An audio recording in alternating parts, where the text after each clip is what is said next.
Take it away. Uh, so it's so great to see all of you. My name's Simone Picker. I go way back at WashU. I did my undergraduate there in psychology and Spanish, and I pursued a master's in social work as well. I have amazing memories from being on campus, and it's just an incredible community in general, but I hope you all know how special this program is, and just the community that all your children have is really just something extra that they get to experience. And I'm always happy to be a resource to any of them and answer any questions. So yeah, don't hesitate to reach out. Thank you, Simone. I want to get straight to the agenda for today and try to get through this quickly so that we can get to some questions and answers that you might have burning questions I want to make sure we get to. So this is a quick agenda you'll see here. We're going to kind of go through the class of 2023 and 2024, who you all represent. Some updates, some important updates, other not important updates, things like that. We're going to break into breakout rooms for just about 15 minutes so you get to know each other a little bit, and we'll come back for about 20, I hope, 20 minutes to do a Q&A. Let me quickly go through kind of Beyond Boundaries by the numbers that you may not know about these two classes, 2023 and 2024. You'll see the average SAT scores, average ACT scores. These students, your students, are extraordinary. They really, really are. And they inspire me and Jenny and Simone every day with how bright they are. There are 34 students in the 2023 class, 41 in the 2024 class. But what I think is most important is their ideas, their interdisciplinary ideas. And Simone put these together for us. These are word clouds for both cohorts of students. These are the supplementary essays that they wrote to apply to the program. The larger words are the ones mentioned more often. And so you'll see just it's a kind of a snapshot of what they're thinking and the kind of world changing that they'd like to do in life. It's really, really extraordinary to see what those students, what your students, I keep saying those students, they are all of yours actually. And you've done a great job to this point, and really just encouraging them to be curious, intellectual explorers, which is what this whole program is all about. I want to briefly get into class program and structure. You may know some of this, but I also want to make sure that the class of 2024 parents are aware of expectations when it comes to the program. You don't need to write all this down. It's all on the website. But the four-year grid, we call it, the big takeaway here is that in that first year, there's a curricular requirement to be in Beyond Boundaries, one Beyond Boundaries class in each of their first two semesters. For example, the seminar that I co-teach with Jenny Harpring. And then in addition to that, there's an extracurricular component. So students are completing points-based events and those types of things. I'll get into some of what that is.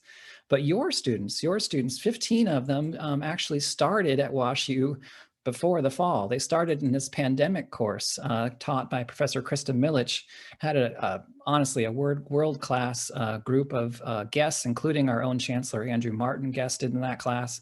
If you're aware of this, it's because your student probably took it. Oh, you'll also note that that particular mask on the bunny, that's a very famous bunny statue for WashU students. I ended up putting that on the bunny, but my wife was quick on Instagram to point out that it was her idea, just so you know. So when time and place shall serve, my wife, Becky Morgan, put that, it was her idea. I just executed it.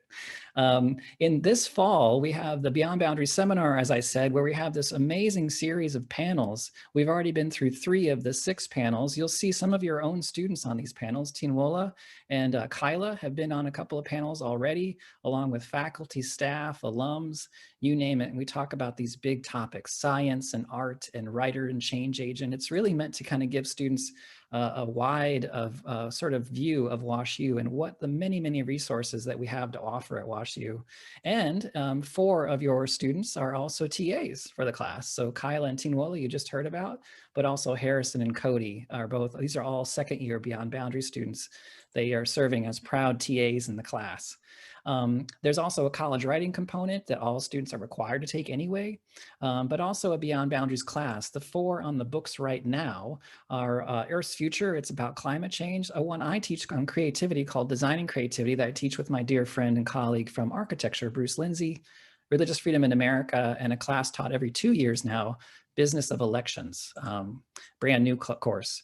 In the spring, you may hear your students talking about these classes. The seminar continues through spring semester. We didn't do that last year, and the second year students, the class of 2023, were, how shall I say, pissed off.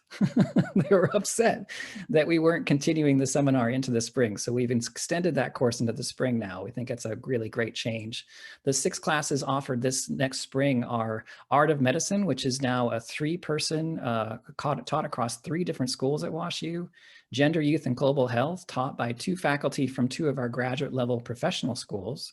Morality and Markets, sustainability class, which is very popular, a brand new one on entrepreneurship, and one we've had for years and years called When I'm 64 on aging.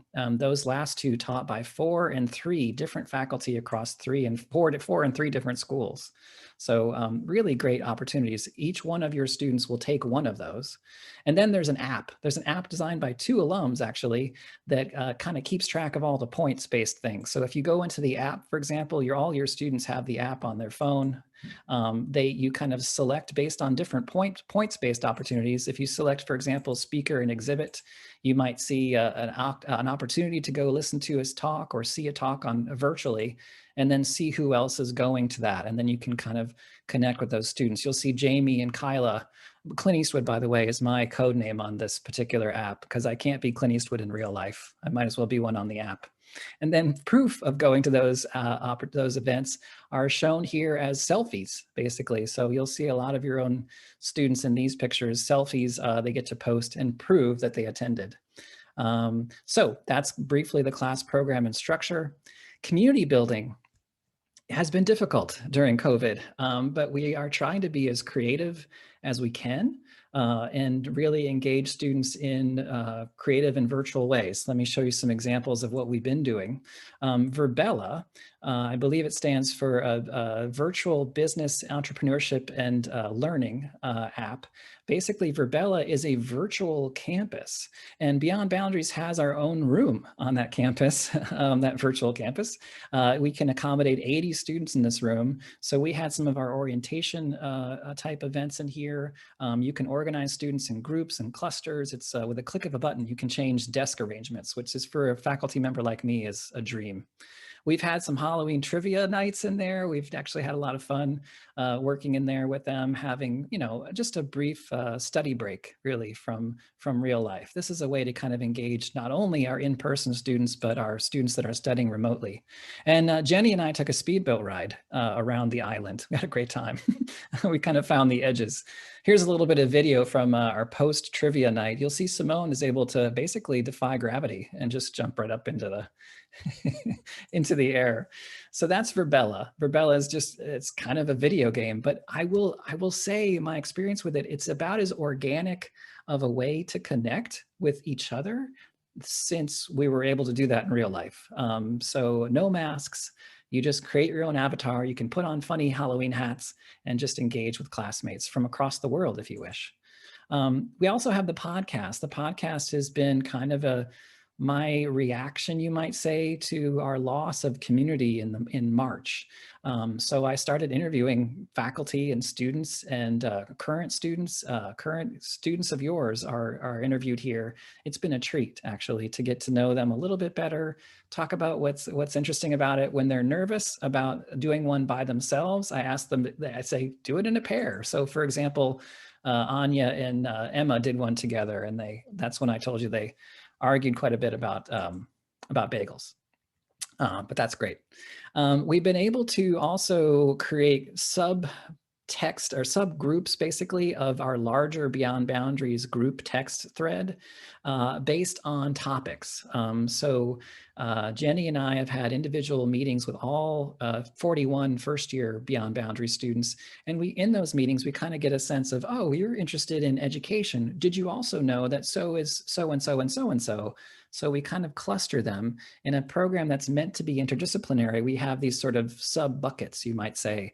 So any kind of events that are going on that we find interesting and we think our students will find interesting in a specific topic, we are sure to message them in these particular divisions. So we have subgroups on social justice and public health and fashion and entrepreneurship and the like. So that's been helpful. This is kind of important. I would hope that you would encourage your student to get involved in Apixago. Apixago is a pilot that we did with a colleague of mine at UC Berkeley last summer. We did a pilot with 10 current students and 10 alums, recent alums that we call near peers. And on Apixago, it's basically, my colleague at Berkeley hates it when I say this, but it's kind of like a Match.com, but for careers. It actually offers matches for a student based on more than just top line information about them, major and minor, for example. It cuts to more of a behavioral, what they call skills genome. Let me show you a little bit about it. Basically, it asks you to articulate interests, and when we discover near peer role models who are also WashU alums, that's the important part. And then we try to connect those students with alums so they have some sense of where they're headed. So in that particular pilot, we came away with a ton of data, basically, that students were really engaged with their near peer alums. They reported feeling more prepared, basically, moving beyond WashU, not being quite so afraid of life after WashU. Again, they're trusted peers. Their alums are people that have been in their shoes before, just a few years earlier. So there was a real engagement point there as well. There's all this kind of, again, for an interdisciplinary program, this sort of adaptable learning across disciplines where they were sharing interests that, again, are not sort of top line interests. And then some of the testimonials from, for example, alum here talking about how, being a near peer and being close to their age was really kind of one of the kind of features of this particular platform. I can't show you a sample of the students' profiles because those are private, but here you'll see my own. I'm happy to share that. So my skills genome on the right side there, behavioral and academic, you'll see I pull very low on the athletics scale, but high on the creative scale. But you'll see that I then have role models on the right side that are identified. Your students would show both current students, but also near peer alums on that right side that they can engage with and get a sense of what life is like after WashU. So that's called Apixago. Apixago is Greek meaning to clarify. That program, that pilot has been expanded to the full Beyond Boundaries cohort. And many students have not yet created profiles on Apixago. I hope they get to that. We've been badgering them a little bit, so I hope they get to that because it's really a great opportunity. And then finally, our international students, myself and Jenny Harpring, just this morning at 7 a.m. St. Louis time, we have a weekly meeting with our international students and talk to them at a time that's convenient for them and try to maintain some level of community with them. These three are studying from Beijing. And so it's been great to kind of get to know them as best we can in kind of a weekly meeting. I want to also get to kind of some class updates. These are your students and some class updates about all of them. With obviously the class of 2024, those students have been here for about 6 weeks, I think. By here means anything these days. Some are studying remotely, some are not. But I want to give you a sense of the class of 2023 and what they're doing very quickly. Christine Nguyen started her own nonprofit over the summer called Limitless Foundation, which connects people that do crafts in the area with nonprofits that need those crafts. So for example, people that can sew are sewing PPE for hospitals, local hospitals. Katrin and Raynon, two of our second year students, together along with Kyla, they won a Live Moss scholarship. We're very proud of them for applying for that and winning that scholarship. These three, my goodness, they're fantastic. So Tinwola and Colleen on the left and the right there wrote a book together about inequities in St. Louis. Tinwola did the writing and Colleen did the arts, and she's a Sam Fox student. But before I get to that, Tinwola also is a SLU McNair scholar. Tinwola is already on a track of doing a 3-2 program here. Well, she'll be finish her undergrad in 3 years and then do 2 years at the Brown School. We're really, really proud of Tinwola. There's the book she co-wrote with Colleen, and then Colleen did the artwork. They interviewed 3 local community members and Colleen did portraiture of them. Elizabeth, though, in the middle there, she also has been doing a lot of work with Remake. It's an on-campus writing kind of publication. Emma Singh, I know Emma's dad is here. She's been interning so many places I can't keep up. She's with National Women's Law Center. She was with Arch City Defenders. She was monumental in getting Medicare for All passed here in Missouri last August. I believe last I checked, she was working with Texas Democrats. She's just very, very active, very engaged. Bennett Rosenberg, I know Bennett's mom is here. He is one of 4 climate associates at WashU that are in the undergraduate class. University-wide, we're really proud of the work that Bennett's doing.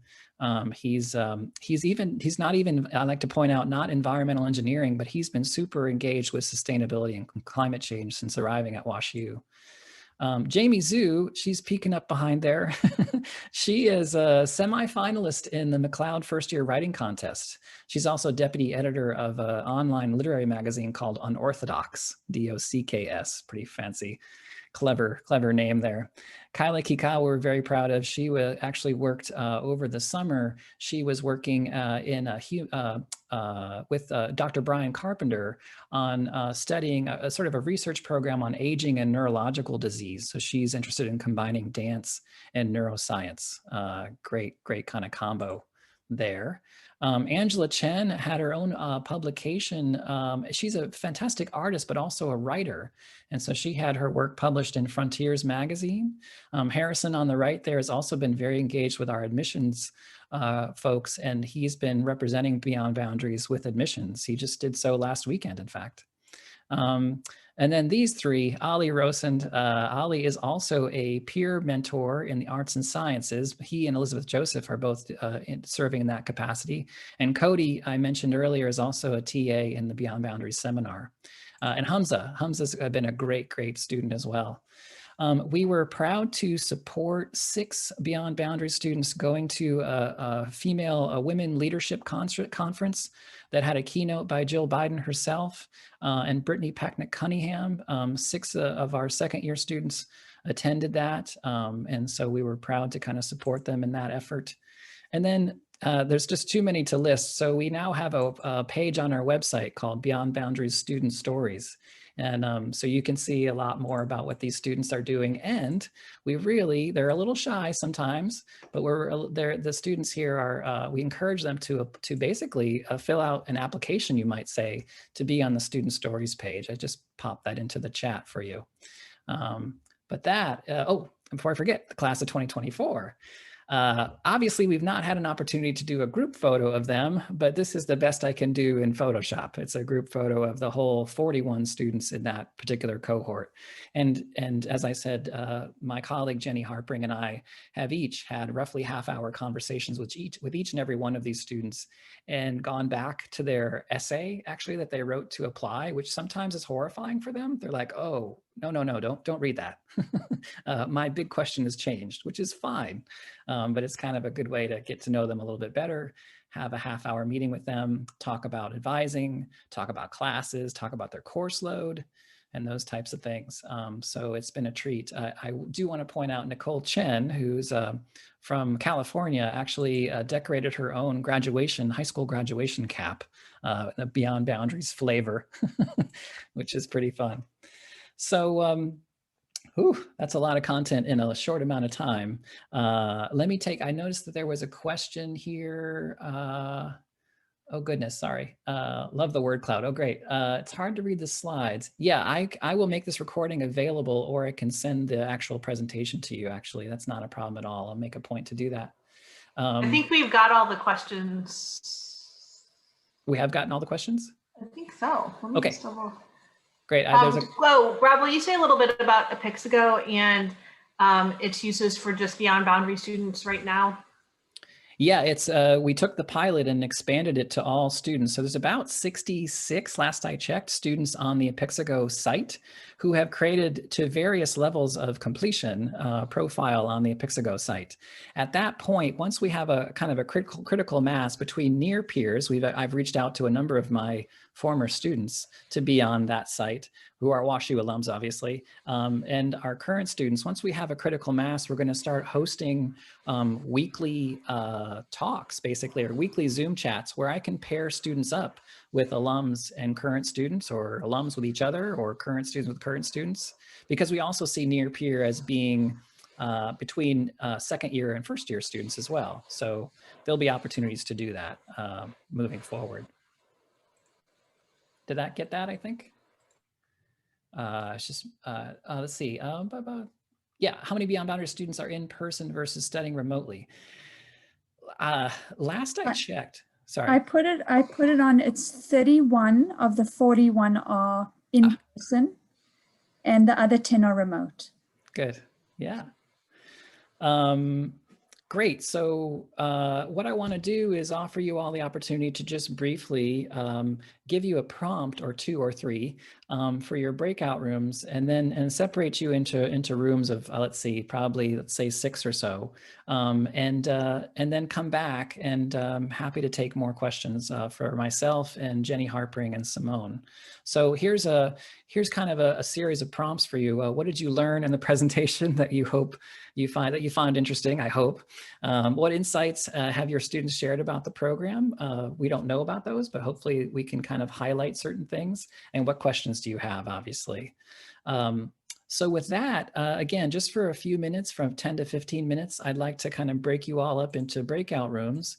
And my colleague Jenny knows how much trouble I've had doing this during class. It's been tough.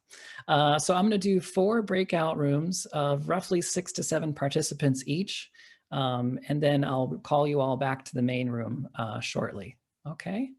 So I hope that was useful or helpful. It's a challenge to try to recreate kind of hallway conversations in this COVID era. Does anyone have any questions for myself or Jenny or Simone Picker? I was gonna type it in, but I'll ask.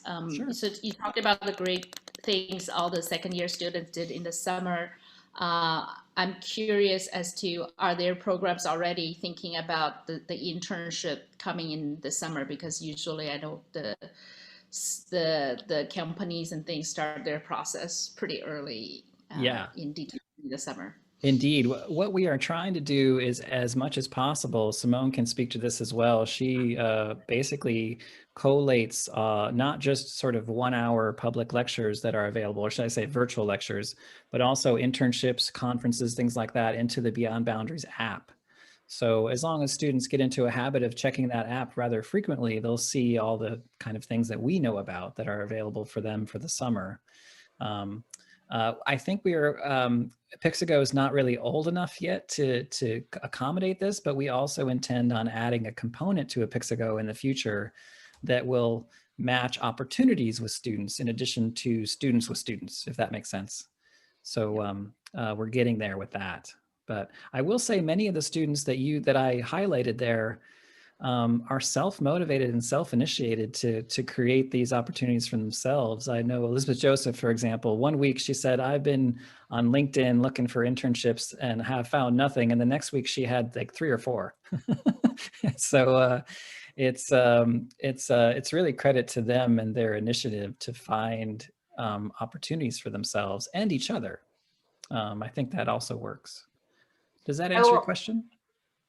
I think so. I was just thinking might be good to even get the Beyond program sort of brand out more to the employers and companies who are looking for internship. I think it's just, from what you shared, it's just amazing.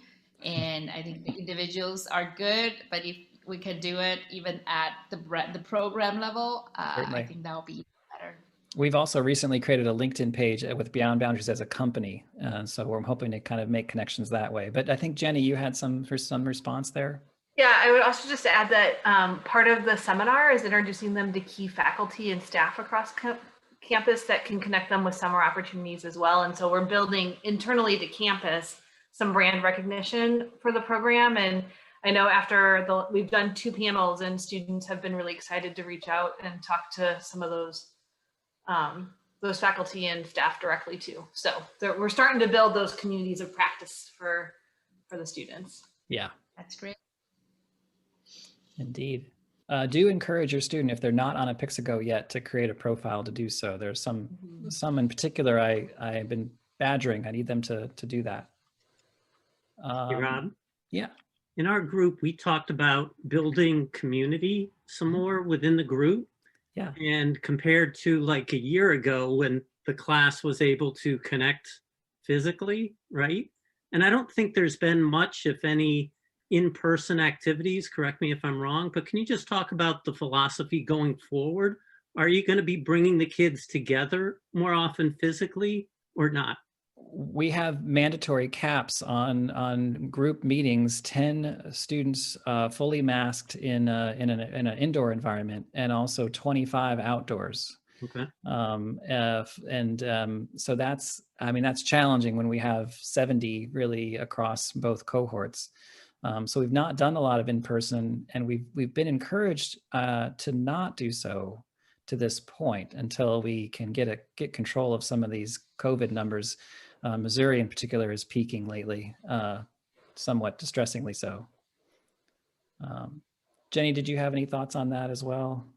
Yeah, and so I would say kind of our philosophy has been to find as many kind of third spaces as we can. So the Verbella space, the classroom space, we've been doing where we can, like smaller groups and one-on-one.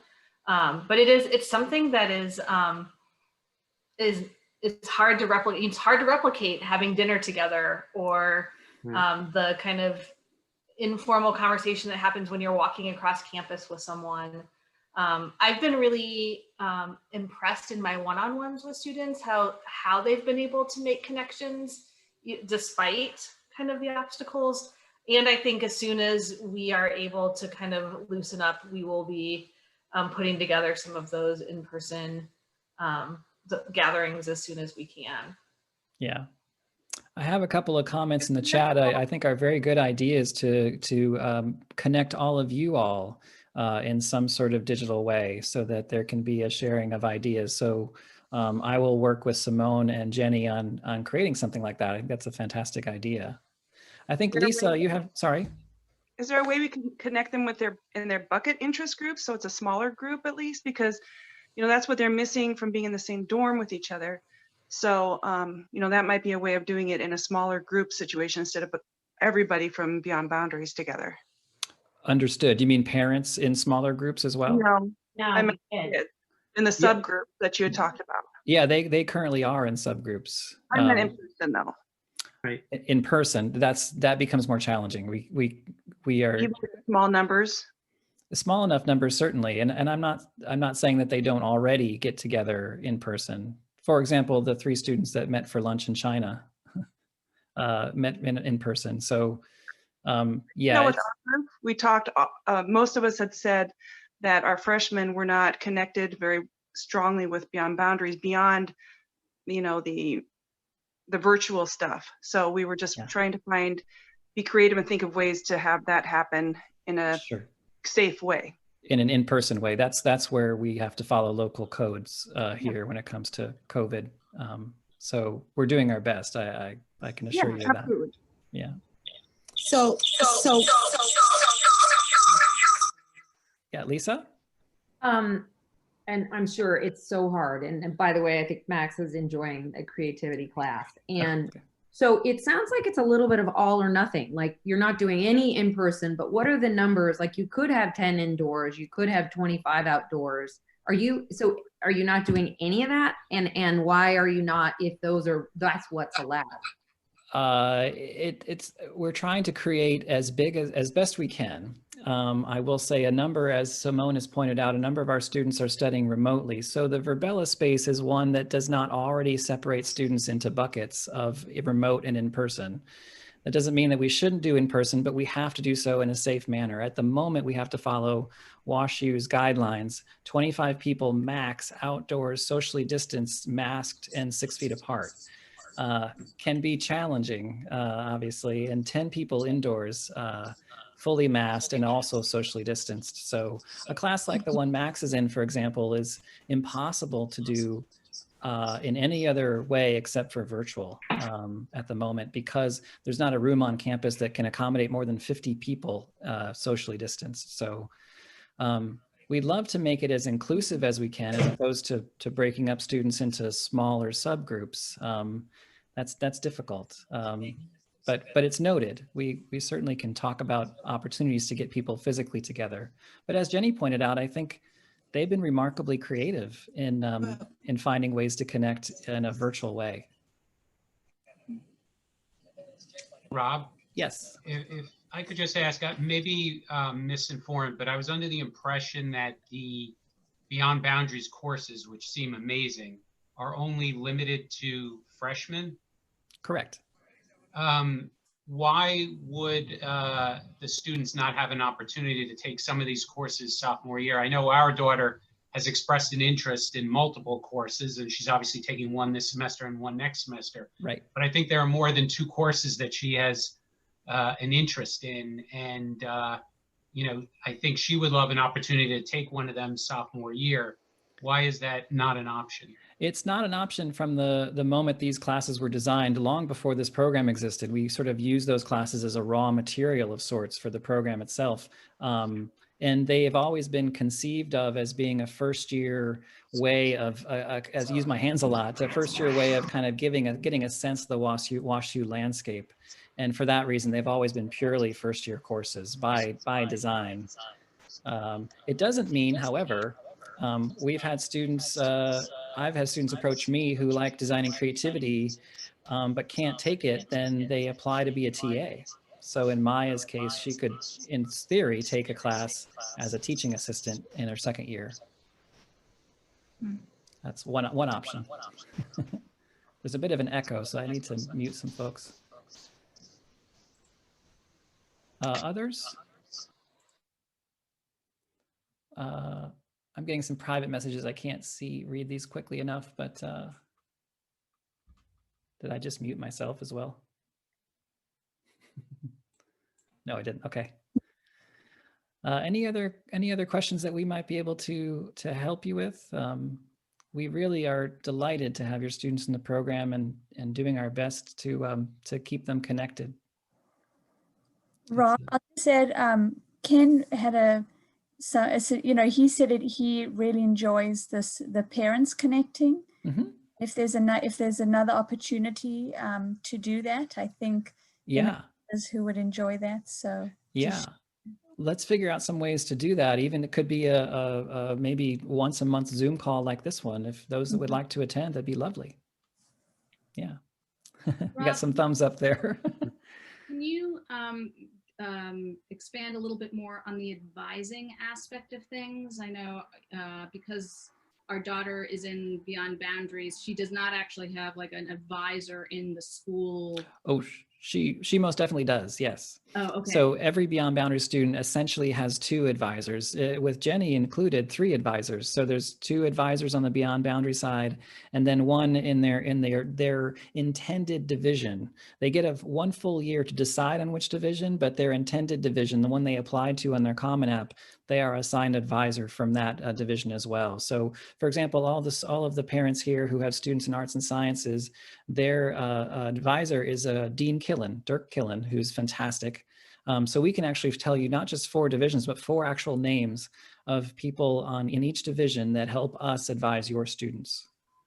So, but are our students necessarily meeting with those advisors at this point in their yes, in their freshman time period? Most definitely. Not only do they meet them over the summer to understand and get on paper their course listings for fall, they are meeting with them this month actually and next month in preparation for the December registration period. So they're more or less mandated to have those meetings with their advisors.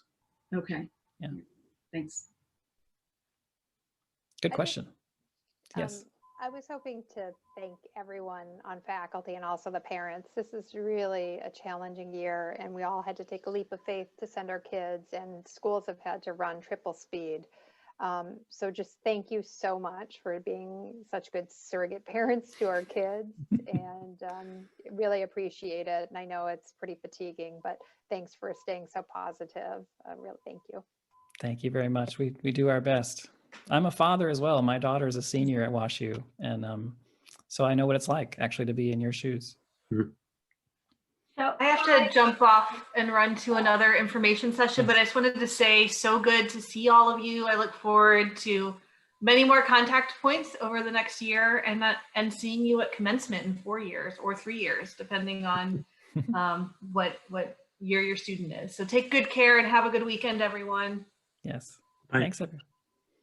I think we're at time, but I'm happy to stay on for whoever. I think I have a 3 o'clock actually. I have to run to as well, 3 o'clock Central. But I've got a couple more minutes. If there's another question, I'm happy to try to answer it. Robert, totally not related to this. What is the software you use where you can present and for us to see it? It's called Prezi, and this is called specifically Prezi Video.